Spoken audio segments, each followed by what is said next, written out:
The rusted lock gave way with a sharp tug, the heavy iron door creaking open to reveal a dimly lit space within the decrepit shed. As my eyes adjusted, a faint whimper reached my ears, the unmistakable sound of a child's muffled cries. "Hello?" I called out, my voice trembling. "Is someone there?" Silence. Steeling my nerves, I stepped inside, the musty air assaulting my senses. Rays of sunlight streamed through cracks in the walls, illuminating a small, huddled figure in the corner. I gasped, covering my mouth to stifle the cry that threatened to escape. It was a young girl, her frail body curled into a tight ball, stringy blonde hair obscuring her face. At the sound of my footsteps, she froze, her cries turning to ragged breaths. "It's okay. I won't hurt you," I said, my words gentle yet firm. "My name is Evelyn. I'm here to help." Slowly, she lifted her head, and our eyes met. Piercing blue orbs, haunted yet defiant, stared back at me, the gaze of one far older than her years. A surge of recognition washed over me, coupled with disbelief and horror. "Eliza?" I whispered, the name I never thought I'd utter again. "Eliza Carson?" Her brow furrowed, confusion flickering across her delicate features. Of course, she wouldn't recognize me. We'd never met. Eliza Carson was Clayton's cousin, presumed dead after a boating accident 6 years ago when she was only 6 years old. Her body was never recovered, but the entire community mourned her loss. "How do you know my name?" Her small voice quivered, laced with equal parts fear and desperation. "Eliza, it's me, Evelyn. I'm married to your cousin Clayton." I inched closer, my hands raised in a placating gesture. "You're safe now, I promise. I'll get you out of here." Her eyes widened, realization dawning. "You have to go," she pleaded, shrinking back. "If he finds out, you know—" The shed's entrance slammed open, the force sending a tremor through the floorboards.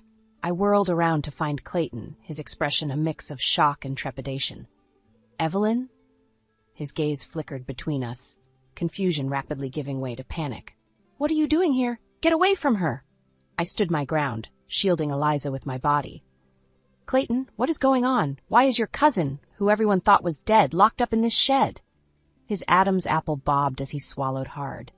"You don't understand. It's not what it looks like." "Then explain it to me," I demanded, my voice rising. "Because right now it looks like your family has been lying and keeping a little girl prisoner for God knows how long." Eliza flinched at my outburst, and I softened my tone. "Please, Clayton, she's just a child. Whatever this is about, we need to get her out of here and to safety." Clayton's shoulders slumped, defeated. He opened his mouth to speak, but the words died on his lips as a booming voice echoed from outside. "What in the blazes is going on here?" My blood turned to ice as Terrence Carson, Clayton's uncle and the family patriarch, appeared in the doorway, his imposing figure casting a long shadow over us all. Terrence's eyes narrowed as they settled on Eliza's frail form cowering behind me. A cruel sneer twisted his weathered features.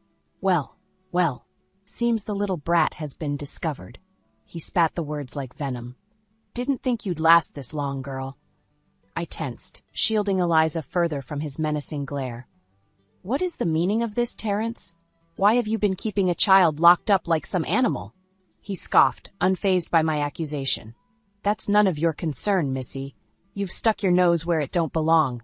"Like hell it's not my concern," I shot back, fury rising within me. "This is my family, too, and I have a right to know what kind of depravity you've been up to." Terrence advanced, his bulky frame towering over me. "You watch your tone, girl. This is my land, my family. What I do here is my business." Clayton stepped between us, his arms extended. "Uncle Terrence, please. There's no need for this. Let's just take a breath and—" "And what, boy?" Terrence snarled, rounding on his nephew. "You gonna take her side over your own blood, after everything I've done for this family?" Clayton faltered, his eyes flitting between us, torn. Seizing the opportunity, I pressed on. "Clayton, look at me. You know this is wrong. Whatever your uncle's reasons, keeping a child prisoner is unforgivable. We have to get Eliza out of here and to the authorities." Terrence barked a harsh laugh. "The authorities? You think that sheriff buddy of yours will lift a finger against me? I own half this goddamn town, girl. No one's gonna believe the ramblings of some outsider over the word of a Carson." His words chilled me to the bone, but I refused to back down. "We'll see about that. I'm not afraid of you, Terrence. Not anymore." With a surprising burst of strength, I grabbed Eliza's hand and pulled her towards the exit. Terrence made a move to stop us, but Clayton held him back, his expression pained but resolute. As we burst out into the open air, I heard Terrence's roar of fury echoing behind us. "This ain't over, you hear me? You're gonna regret this, Evelyn Carson. I'll make sure of it." We ran, putting as much distance between us and that wretched place as possible. Eliza's small hand trembled in mine, but she didn't slow, her resilience evident despite her ordeal. Finally, we reached the safety of town, and I ushered her into the back of my truck, out of sight. Her wide, haunted eyes met mine, brimming with a mixture of fear and hope. What happens now?" she whispered, her voice small, but laced with steel. I cupped her face gently, determination blazing within me. "Now, we fight back. We're going to expose what Terrence has done, and make sure he can never hurt anyone again." A faint smile tugged at her cracked lips, and she nodded, the first spark of life I'd seen in her since our fateful encounter. As I gunned the engine, peeling out of the sleepy town that harbored such horrors, I knew there was no turning back. Terrence had made it personal, and I would stop at nothing to bring him to justice, both for Eliza's sake and my own. The game was afoot, and I would see this through to the bitter end, no matter what stood in my way. Terrence's reign of terror was about to come crashing down, and God help anyone who tried to stop me. My truck rumbled to a stop outside the sheriff's station, the engine still growling angrily as I killed the ignition. Eliza peered out the window, her small frame tense with apprehension. "It's okay," I said, giving her hand a reassuring squeeze. "Marcus is a good man. He'll help us." She nodded mutely, chewing her lip as we exited the vehicle. The station's double doors swung open, and Marcus himself strode out, a concerned crease etched into his brow. "Evelyn, what's going on?" His gaze landed on Eliza, and his eyes widened. "Is that—" "It's a long story," I replied grimly. "We need to talk, in private." Understanding flashed across his features as he ushered us inside, his demeanor all business. Once sequestered in his office, I wasted no time recounting the harrowing events of the day, from discovering Eliza's confinement to Terrence's menacing threats. Marcus listened intently, his expression darkening with every detail. When I finished, he let out a low whistle, scrubbing a hand over his weathered face. "Son of a bitch," he muttered. "I knew Terrence Carson was a piece of work, but this—" He shook his head, disgust etched into his features. "You believe me, then?" I pressed. "You'll help us bring him down?" "Of course I believe you, Evelyn." He reached across his desk, clasping my hand firmly. "You know I've always had your back. I'll do whatever it takes to make sure that bastard gets what's coming to him." Relief washed over me at his words, but it was short-lived as another thought occurred to me. What about Eliza's safety? Terrence won't stop until he gets her back under his control. Marcus's jaw tightened. "Leave that to me. I'll set you both up somewhere secure, out of town where he can't get to you." "No." The vehement protest came not from me, but from Eliza herself. We both turned to her, startled by the sudden outburst from the normally timid girl. "I'm not running anymore," she declared, her eyes blazing with a fire I hadn't yet seen. "That monster has kept me locked up, afraid of my own shadow for too long. I want to face him, to make him pay for what he's done." My admiration for her bravery was tempered by concern. "Eliza, I understand how you feel, but nothing," she cut me off fiercely.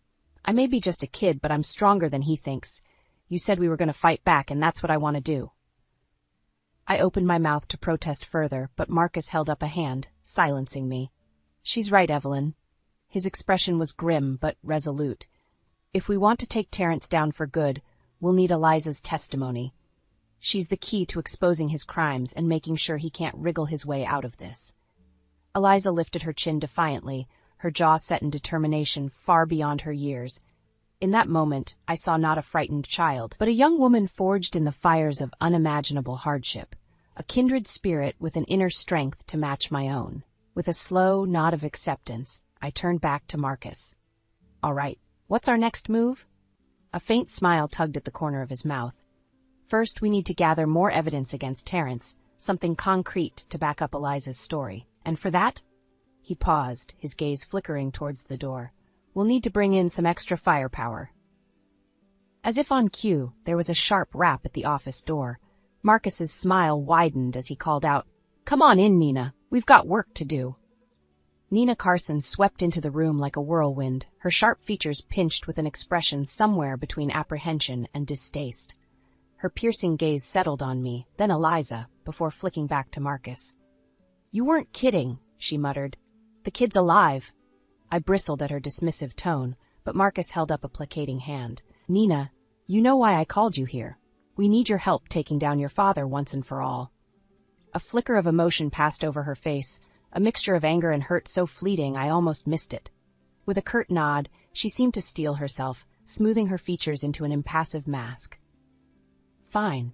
What do you need from me?" As Marcus laid out the situation, Nina listened stonily, her jaw clenched tight. When he finished, she let out a harsh bark of laughter, shaking her head in disbelief. "Typical Dad," she spat. "Lying, manipulating, doing whatever it takes to maintain his twisted idea of control." Her gaze landed on Eliza, softening ever so slightly. "I'm sorry, kid. You didn't deserve to get caught up in his sick games." Eliza met her stare evenly, her small frame radiating a strength that belied her years. "It's not your fault," she replied, her voice steady. "You're not the one who kept me locked up like an animal for 6 years." An uncomfortable silence hung in the air, thick with unspoken tensions and histories I could only guess at. Finally, Nina broke it with a weary sigh. "You're right. This is on him, not me. Not anymore." Her jaw set in grim determination. "I'll help however I can to take the bastard down. No more lies, no more protecting him. It's time he paid for his crimes." "That's what I like to hear." Marcus clapped his hands together, all business once more. "First things first, we need to gather evidence, anything that can corroborate Eliza's story and prove Terrence was behind her disappearance." "I might be able to help with that," Nina offered, her voice taking on a harder edge. "Dad may be good at covering his tracks, but he's also arrogant as hell. Chances are he's left a trail, however faint, if we know where to look." A thin smile tugged at the corner of my mouth. "Then it's a good thing we've got an insider on our side." Nina's lips curved into a matching expression, tinged with a bitterness that spoke volumes. "Believe me, I know all about the Carson family's dirty little secrets. Let's just say dear old Dad wasn't exactly Father of the Year material." As she delved into the sordid details, my anger towards Terrence Carson only intensified, both for Eliza's horrific mistreatment and the web of manipulation he'd spun around his own flesh and blood.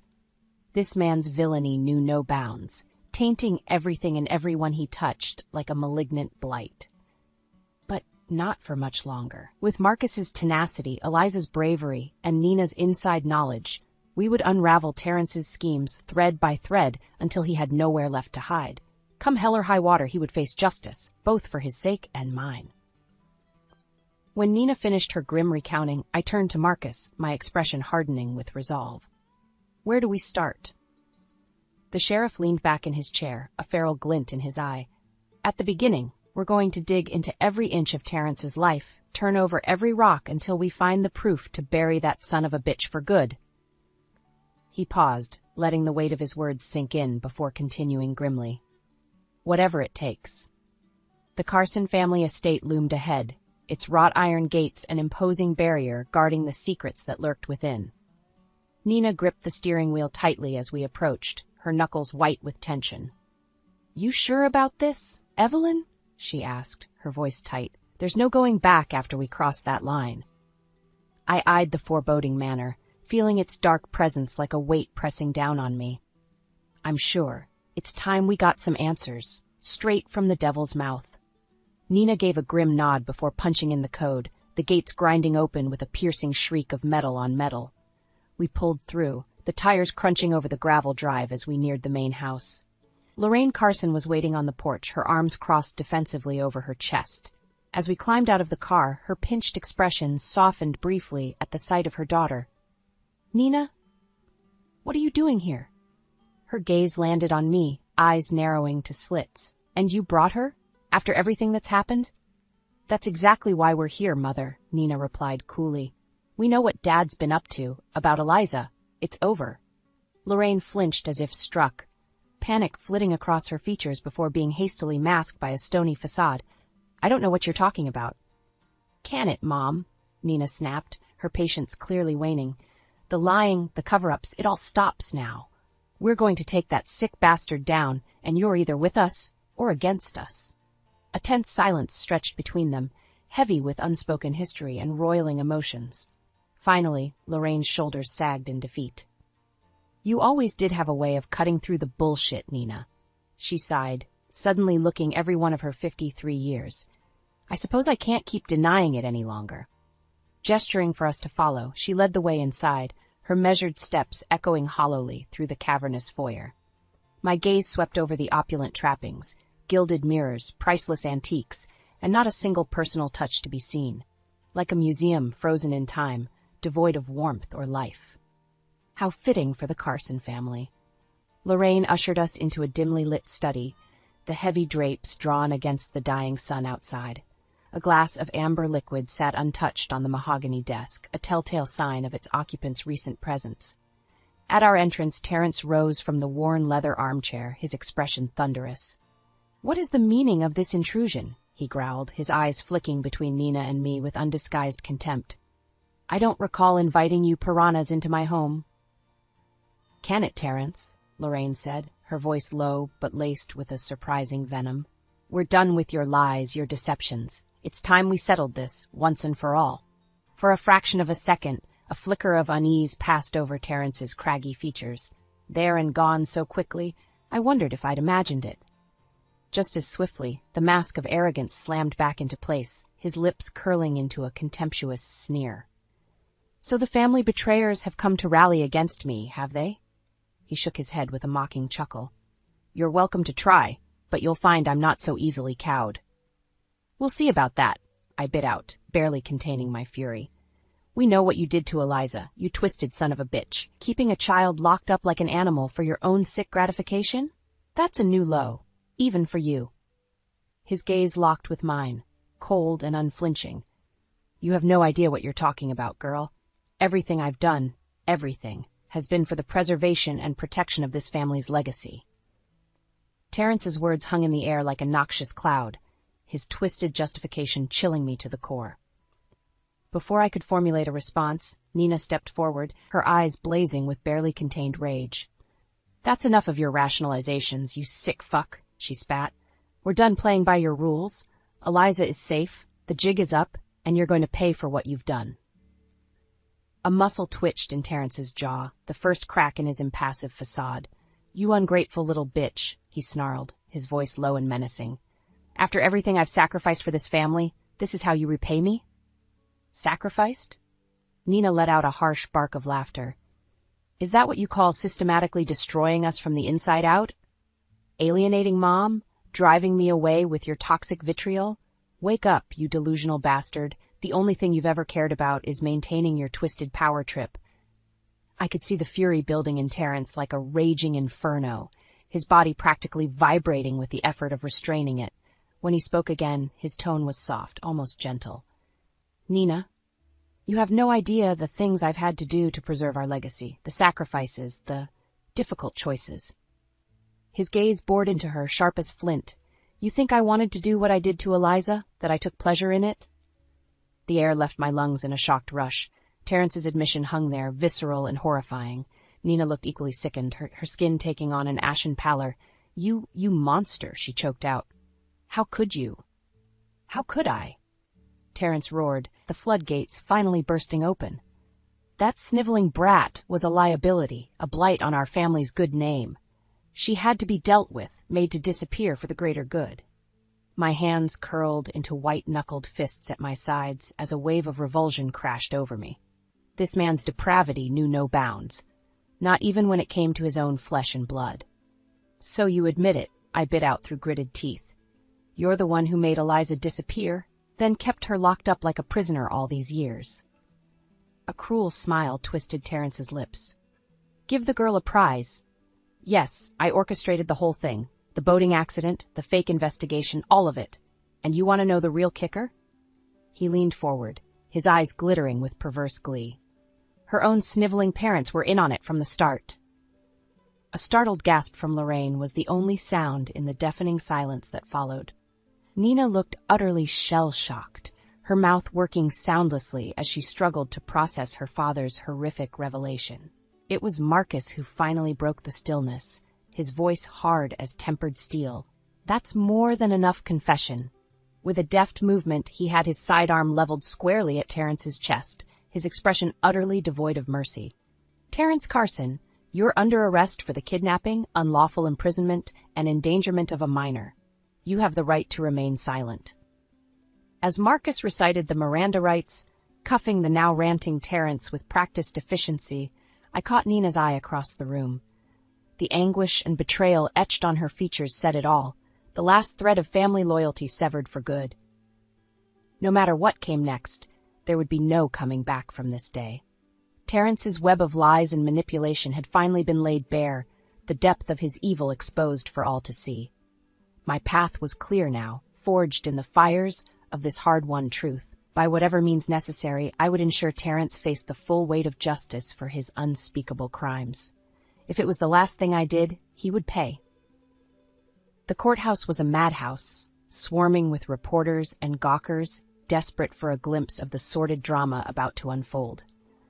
I pushed my way through the throngs, Eliza's small hand clutched tightly in mine as we forged a path towards the imposing oak doors.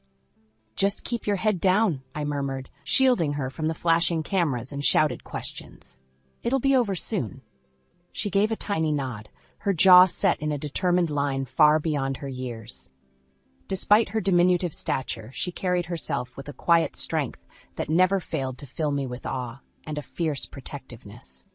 No matter what, I would ensure Terrence Carson paid for what he'd done to this remarkable girl. The courtroom itself was mercifully hushed, the air thick with tension as we filed in alongside the prosecution. My gaze immediately found Terrence, seated ramrod straight at the defendant's table, his expression one of haughty disdain. Our eyes locked for a brief moment, a silent challenge passing between us. A cruel smirk curved his thin lips, sending an icy shiver down my spine. That twisted son of a bitch was up to something. I could feel it in my bones. As the proceedings got underway, I found my attention divided between the testimonies and Terrence's every-minute shift and reaction. He remained infuriatingly inscrutable, betraying none of the turmoil that must have been roiling beneath that impeccably composed facade. It wasn't until Eliza was called to the stand that the first hairline fractures began to show. She was so small up there, positively dwarfed by the imposing witness box. But when she lifted her head and fixed Terrence with those haunted blue eyes, there was an unshakable resolve blazing within them that defied her fragile stature. "Tell us, Miss Carson," the prosecutor prompted gently.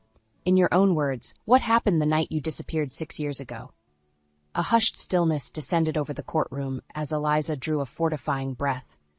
When she spoke, her voice rang out clear and unwavering. "It was my uncle, Terrence. He took me from my parents' house late one night, told me we were going on a secret adventure."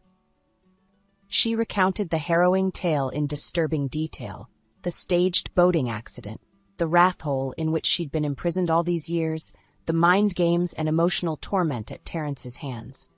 With every new revelation, I could see the cracks in Terrence's composure deepening, his knuckles whitening around the arms of his chair. And he said I had to stay hidden, that no one could know I was alive, not even my own parents. Eliza's voice began to waver, but she pressed on with heart-rending bravery. He said it was for the good of the family. By the time she finished, there wasn't a dry eye in the courtroom. Even the most hardened observers seemed shaken by the graphic injustice laid bare before them, all except Terrence.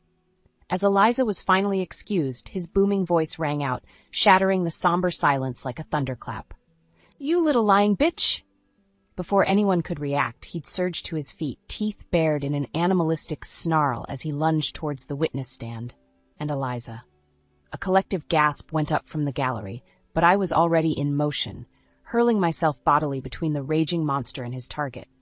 His hands found my throat, cutting off my airway with bruising force as we crashed backwards. Black spots danced across my vision, but I clawed desperately at his vice-like grip, a primal surge of adrenaline propelling me. Not this time, you bastard. Not her. Not my family. Distantly, I was aware of pandemonium erupting around us, shouting, scuffling, the distant wail of sirens. But all that existed in that moment was the furious pounding of my heart, the burning need for air, and Terrence's pitiless face looming over me, twisted in a sadistic leer of triumph. Then, as suddenly as it had begun, the pressure was gone. I sucked in a ragged gasp, blinking against the dark blot still obscuring my sight. When my vision finally cleared, I saw Terrence being swarmed by a sea of bodies, dragging his thrashing form away as he spewed vile curses and threats. Marcus was there, features set in a mask of cold fury as he slapped the cuffs back on the raving man's wrists. And in the eye of the storm's aftermath stood Eliza, gazing at me with those wise, haunted eyes, the eyes of one who had witnessed the true depths of human cruelty, yet emerged from the abyss unbowed. As our eyes met, a silent understanding passed between us. No matter what it took, we had won this day. Terrence Carson's reign of terror was over. The rain fell in a soft drizzle, misting the air with a gentle haze as I made my way down the familiar dirt path. Overhead, the iron-gray clouds parted enough to allow a few feeble rays of sunlight to pierce through, bathing the Carson family cemetery in a somber glow. I'd been here too many times over the past year, first for Clayton's mother Lorraine's funeral after her untimely passing, then for the hearings and sentencing that finally saw Terrence put behind bars for the rest of his natural life. Each visit had been more somber than the last, the weight of this place's history like a shroud draped over my shoulders. But not today. Today, I carried a renewed sense of purpose, a lift in my step that had been sorely missing for far too long. As I neared the secluded corner where the newest addition lay, a small figure came into view, sitting cross-legged before the simple granite headstone. "There you are," I called out softly, unable to keep the faint smile from tugging at my lips. "I was wondering where you'd gotten off to." Eliza turned, her face breaking into a warm smile that still managed to take my breath away after all this time. In the 2 years since her harrowing rescue and Terrence's downfall, she'd blossomed from a haunted waif into a vibrant, healthy young woman, her eyes shining with a light I'd once feared was extinguished forever. "Sorry, I just needed a moment," she replied, her gaze drifting back to the gravestone with a wistful expression. "It still doesn't feel real sometimes, you know? After everything." I settled onto the damp grass beside her, draping an arm around her shoulders. She immediately leaned into my embrace with a contented sigh. "I know it's been an incredible adjustment after what that monster put you through," I murmured, pressing a gentle kiss to the crown of her head. "But you've handled it with more strength and grace than anyone could have hoped for, sweetheart. You're an inspiration to us all." A faint blush colored her cheeks at the praise, but her lips curved upwards in that radiant smile once more. "I had a good role model," she said simply, reaching out to grasp my free hand in her slender fingers. "If it wasn't for you, Evelyn, I might have never." Her voice trailed off, but I could hear the unspoken meaning loud and clear. I gave her hand a reassuring squeeze, a silent promise that those nightmarish days were firmly in the past now. "Well, you'll never have to worry about that again," I assured her fiercely. "Terrence is gone for good, and the rest of us, we're going to be just fine." We lapsed into a comfortable silence, turning our attention back to the gravestone and the words etched into its timeless surface. "In memory of Eliza Carson, beloved daughter, cousin, and friend, may you forever rest in peace." So much pain, so much heartache had stemmed from those 5 simple words, a tragic lie perpetrated by a deeply disturbed man blinded by his own greed and depravity. But in the end, it was a truth that had set Eliza free from her suffering, giving her a new lease on the life that had nearly been stolen away. A gentle breeze rustled the trees overhead, carrying the first hints of spring, of new beginnings and fresh starts. I watched contentedly as the wind tousled Eliza's golden tresses, her face tilted towards the pale sunlight filtering through the clouds like a flower unfurling its petals. There was still healing to be done, scars that may never fully fade. But in that moment, bathed in nature's delicate renewal, I felt a profound sense of peace and hope, our future. The nightmare was finally over. It was time to awaken to the world anew. As Eliza and I rose, hand in hand, to make our way back home, I silently vowed that from this day forward, we would embrace each moment with open hearts and minds. No longer shackled by the shadows of Terrence's malice, we would bask in the warm glow of hard-won justice and dare to dream of what lay ahead. A new dawn was on the horizon, burning bright and radiant with possibilities, and we would greet it together, unafraid.